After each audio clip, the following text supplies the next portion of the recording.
Deixa eu te perguntar uma coisa, Dada, é uma curiosidade que veio aqui.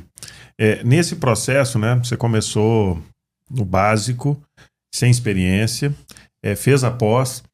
O que você sentiu, assim, o que você entendeu que foi sendo implementado e que deu resultado? E o que você imaginava que daria resultado e você tentou implementar e não deu resultado? Você conseguiu ter essa percepção nesse processo?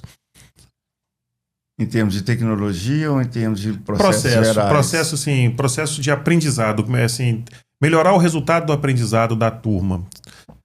Eu vou te falar uma coisa, Roger. Eu tive muito menos problema diretamente com aprendizado do que com a equipe gestora.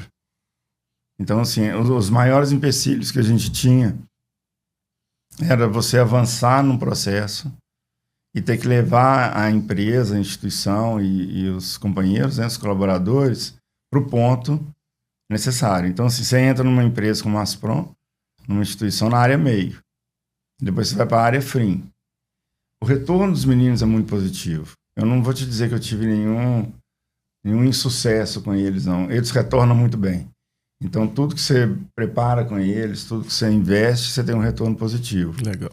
E o maior empecilho é o interno. As pessoas não compreendem, as pessoas não entendem, elas tentam bloquear. É muito difícil fazer entender por quê? Porque você está na imersão, você está no contato. Quando você vai falar, e aí eu vou citar Freud, que foi citado aqui outro dia, ouvir e experimentar são coisas diferentes. Eu experimentava e eles ouviam. Então, não tinha essa conexão. Então, uma coisa que hoje a gente vai falar sobre formação de professores e isso, uma coisa que eu trouxe comigo. A gente só vai conseguir atingir lá na ponta se a equipe que ela tiver coesa. Se ela não tiver coesa, o resultado vai ser falho. Então, assim, os meus empecilhos de crescimento, eles não aconteceram no primeiro momento, mas iriam acontecer logo depois. Mas aí eu saí. Eu não tive, para te falar, assim, uma experiência lá. Foram 3 anos de absoluto sucesso da nossa equipe. Não meu, da nossa equipe. Mas a gente já estava começando a bater nos empecilhos.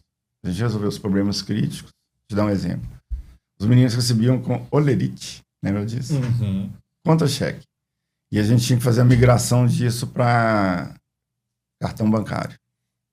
Conta salário, né? E depositar na Caixa Econômica Federal para sacar com cartão. Como é que foi a experiência? A gente digitou 2.200 fichas datilografadas. Levamos essas fichas para a Caixa, todo o trâmite interno. Pra você ter uma ideia, a gente teve que pagar com dinheiro no primeiro dia, porque eu tinha que levar os meninos para dentro da agência para eles assinarem a ficha. Tudo lá era logística. Eles tinham que assinar a ficha para abrir a conta e para voltar numa segunda vez e pegar o cartão. Isso implica em colocar 700, 800 meninos em um dia dentro de uma agência da Caixa. Certo? Então, quando eu falo com vocês que as pessoas não apoiam, ninguém foi comigo. Foi eu e a equipe. Os meus pares não foram. Eles falaram, você é louco. Esses meninos vão quebrar a caixa. Eles vão... Isso vai ser uma loucura. Aí eu levei, até que citar nominalmente, na irmã, que ela foi uma guerreira, porque ela que fazia a adaptação dos meninos. Então, praticamente todos os meninos passavam por ela. Então, ela ficou na fila, uma sargenta. Mas os meninos corresponderam muito bem. Mas a equipe não entendia isso. Ela já criou uma expectativa negativa e já partiu do pressuposto. Da origem deles, da natureza deles, por serem adolescentes, eles foram super respeitosos. E quando eles foram a segunda vez que eles pegaram o cartão, eu falei até minha voz acabar. Eu fazia grupo de 30 e explicava para eles um princípio de cidadania. Vocês são clientes do banco.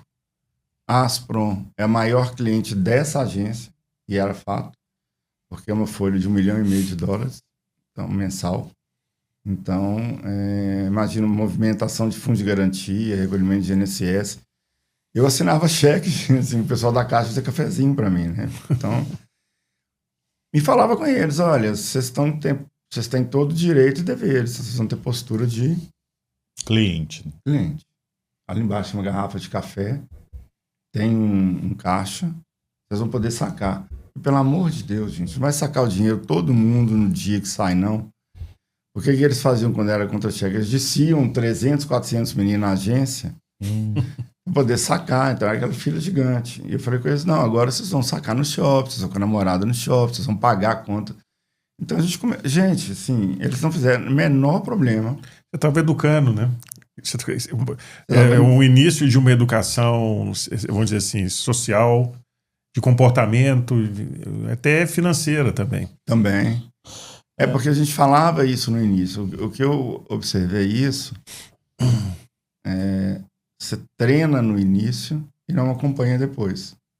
Então a gente fez lá um projeto de começo, meio e fim. A gente criou depois até uma estrutura de desligamento, que foi uma coisa assim de formatura.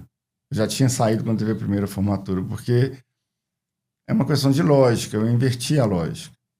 Você está estudando, do ponto de vista da Asprom e a dificuldade com os pares, lá era um lugar de trabalho.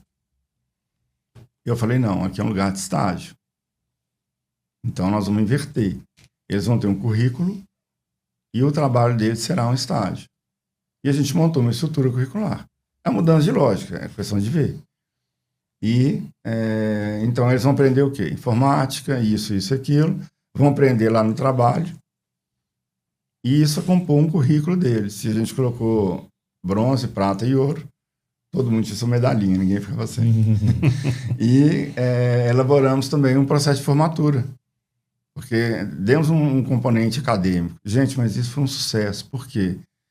Deu muita dignidade para as famílias. Então, a primeira formatura deles foi no Instituto de Educação. As famílias se portaram como roupa, todo mundo bacana, todo mundo certinho, mesa, as pessoas falando. Então, assim, foi uma experiência riquíssima nesse ponto. Então, assim, você vê que as famílias correspondem, os meninos correspondem. Então, nesse aspecto, foi um grande aprendizado. Assim, a equipe tem que funcionar e eu acho que aí os alunos e os meninos correspondem. Quando eu fui para a PUC Virtual, que a gente começou, o maior distanciamento que a gente via era esse. Você não tem essa proximidade e você não tem essa ligação. Então, você precisa dos professores fazerem isso. E eles são muito resistentes. Então, quando você começa a lidar com os pares, e os pares aí não acompanham, ali eu não tinha como juntar os alunos da PUC num lugar e conversar com eles. Eduardo, você mencionou aí a formação dos alunos e mencionou um blocker aí que são os pares. A sua experiência também envolve o processo de formação de professores também, né? Sim, sim. Você conseguiu levar essa experiência e ter um pouco de mudança nessa resistência a partir desse processo de treinamento, não? Sim, assim, vamos falar em escala, né? A gente está falando de uma PUC com 52 mil alunos e nós trabalhamos inicialmente com 55 professores. Então, a carga que a gente dava de trabalho e de formação era maior nos professores, porque a relação ainda é professor-aluno. A gente nunca entendeu que a educação à distância ou tecnologia ia substituir a relação do professor. E até hoje penso que não substitua. Então, você tinha que investir, que escolher onde investir. Então, a gente investiu na formação de professores.